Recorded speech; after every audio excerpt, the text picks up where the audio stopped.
Doll part 3। जैसा कि आपने लास्ट एपिसोड में देखा, जेसिका अंशु के घर से निकलकर सीधा चर्च जाती है। अब आगे चर्च के बाहर खड़ी जेसिका राहुल का इंतजार कर रही होती है। थोड़ी देर में राहुल भी वहां आ जाता है। क्या हुआ जेसिका, तुम इतनी डरी हुई क्यों हो? वो जो रेडवुड वाला हाउस है ना, उसमें कोई न्यू फैमिली आई है। बहुत अजीब लोग हैं। उनकी बेटी के पास एक खतरनाक सी डॉल है जो मुझे मारना चाहती है। मैं किसी तरह से वहाँ से बचकर आई हूँ। ये तुम क्या कह रही हो? ऐसा नहीं हो सकता। वो घर तो कब से खाली है। मैं खुद उस घर को सेल करवा रहा हूँ। वहाँ कोई नहीं रहता।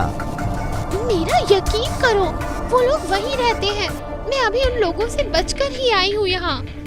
इतने में जेसिका के पीछे से किसी की आवाज आती है। जेसिका ठीक कह रही है। ये उन लोगों को देख सकती है। कौन से लोग? वो लोग जो हमारी दुनिया में तो मर गए, लेकिन उनकी अपनी एक दुनिया है और वो अपना शिकार करने हमारी दुनिया में आते हैं। शिकार? किसका? तुम्हारा। उनका अगला शिकार तुम हो, तभी तुम उन लोगों को देख पा रही हो। मुझे बचाओ फादर, नहीं तो वो मुझे मार देंगे। फादर, हम उन लोगों को कैसे रोकेंगे? चलो मेरे साथ। फादर दोनों को चर्च के अंदर ले जाते हैं। हमें सबसे पहले ये जानना होगा कि भयानक आत्मा किसके जरिए हमारी दुनिया में आई है। फादर, रिया के पास हमेशा एक डॉल होती है और वो बहुत भयानक सी लगती है। मतलब वो आत्मा उस डॉल के जरिए हमारी दुनिया में है। सबसे पहले हमें उस डॉल के बारे में जानना होगा, तभी हम उसे मार पाएंगे। तभी राहुल अपना फोन निकालता है, डॉल के बारे में सर्च करता है और वहाँ एक डॉल के बारे में आर्टिकल होता है। राहुल उसे पढ़ता है। ओह माय गॉड, ये देखो, आज से 40 साल पहले रेडवुड वाला घर किसी रोहन के नाम पर था और उसकी पत्नी अंशु और बेटी रिया और निया थे। पहले उनकी बेटी निया की मौत अलमारी में बंद होने की वजह से हो गई। उसके ठीक कुछ दिनों बाद रहस्यमय तरीके से परिवार के बाकी लोग मारे गए। और ये देखो, जिस डॉल के बारे में तुम बता रही थी, वो डॉल तो निया की है। उसकी फोटो है डॉल के साथ। इसका मतलब उस डॉल में जो आत्मा है वो निया की है। ये देखिए फादर, ठीक ऐसा ही हादसा 20 साल पहले भी इसी घर में हो चुका है। उस वक्त के घर के मालिक के साथ भी ऐसा ही हुआ था। इसका मतलब वो 20 साल बाद ही शिकार पर निकलती है और इस बार उसने जेसिका को चुना है, इसलिए वो जेसिका के सामने अपने रूप में आ जाती है। हम इसे कैसे रोकेंगे? जेसिका को वहां जाना होगा और निया की आत्मा को उस डॉल से अलग करना होगा। उसके बाद उस डॉल को जलाना होगा, जिससे निया की आत्मा उस डॉल में वापस न जा सके।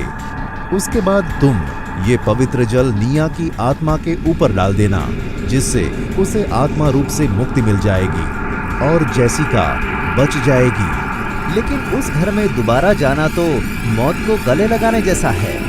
जेसिका को जाना ही पड़ेगा, वरना वो आत्मा जेसिका को अपनी तरफ खींच लेगी और अपने मकसद में कामयाब हो जाएगी। मैं जाऊंगी और इस खेल को खत्म करूंगी। तभी फादर जेसिका को पवित्र जल दे देते हैं और जेसिका रेड बुल की तरफ निकल पड़ती है। घर का दरवाजा पहले से ओपन होता है। जेसिका डरते हुए घर के अंदर चली जाती है। अंशु, रोहन, रिया, कहाँ गए सब? ये लाइट्स ऑफ क्यों कर रखी है? जेसिका डरते हुए घर के अंदर चली जाती है और तभी अचानक पीछे से गेट अपने आप बंद हो जाता है। जेसिका गेट की तरफ भागती है और खोलने की कोशिश करती है।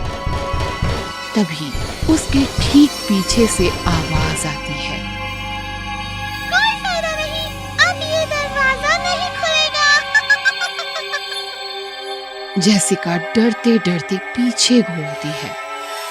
सामने सोफे पर बड़ी डॉल बैठी होती है। जेसिका खुद को संभालते हुए उस डॉल की तरफ जाती है।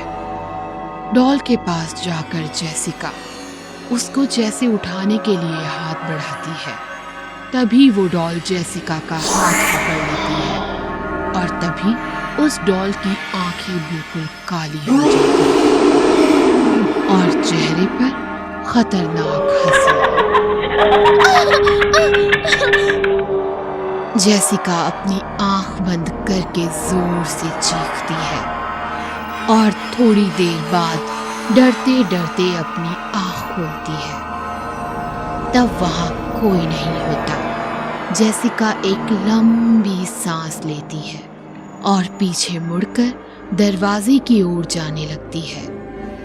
तभी उसके चेहरे के एकदम पास अंशु का चेहरा होता है और वो बहुत बुरी तरीके से कटा हुआ होता है। जेसिका चीखते हुए पीछे मुड़कर भागने लगती है। बचाओ बचाओ बचाओ बचाओ। तो वहां उसे रोहन का चेहरा उसके सामने दिखता है, बिल्कुल सड़ा हुआ सा। जेसिका डरकर वहीं बेहोश हो जाती है।